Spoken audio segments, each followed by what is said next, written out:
অসমত বৰ্তমান হিমন্ত বিশ্ব শৰ্মা ডাঙৰীয়াৰ উচ্ছেদৰ উৎসৱ চলি আছে। গতিকে এই উৎসৱত হিমন্ত বিশ্ব শৰ্মাই দুখীয়া দুখীয়া মানুহক ঘৰ বাৰী ভাঙি তছনছ কৰি মানুহক গছৰ তলত ৰাখি তেওঁ আনন্দ উপভোগ কৰি আছে।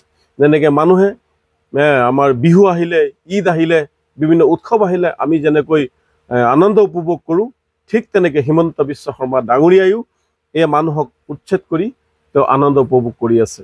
অসমৰ বিভিন্ন ঠাইৰ লগতে শেহতীয়াকৈ শোণিতপুৰ জিলাৰ চাৰিদুৱাৰ বনাঞ্চলৰ যি নদুৱাৰ অঞ্চলত আমাৰ বড়ো ভাইসকলৰ যি 40টা ঘৰত উচ্ছেদৰ কাৰণে জাননী জাৰি কৰিছে বন বিভাগে আৰু 7 দিনৰ সময়সীমা দিছে, আৰু নহ'লে তেওঁলোকে উচ্ছেদ কৰিব বুলি কৈছে।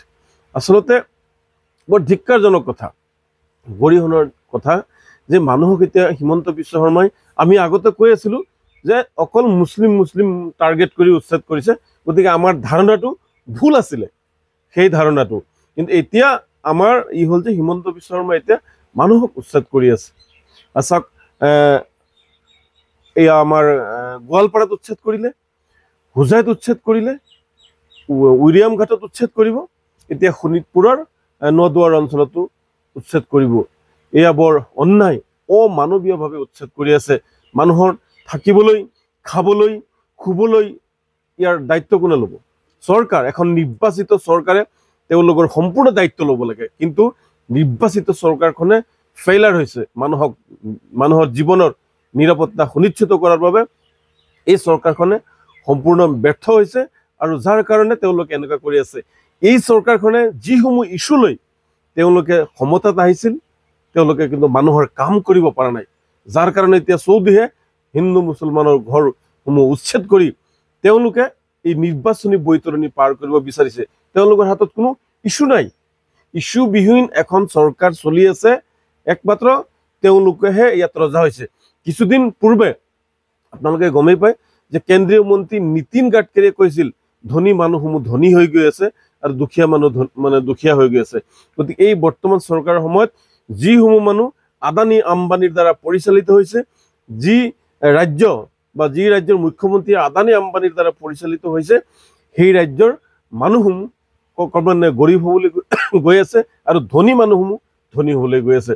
গতিকে চৰকাৰখনে এইবোৰ বন্ধ কৰিব লাগে, এইবোৰ উৎসৱ বন্ধ কৰিব লাগে, মানৱীয় দৃষ্টিভংগীৰে হওক এইবোৰ বন্ধ কৰিব লাগে।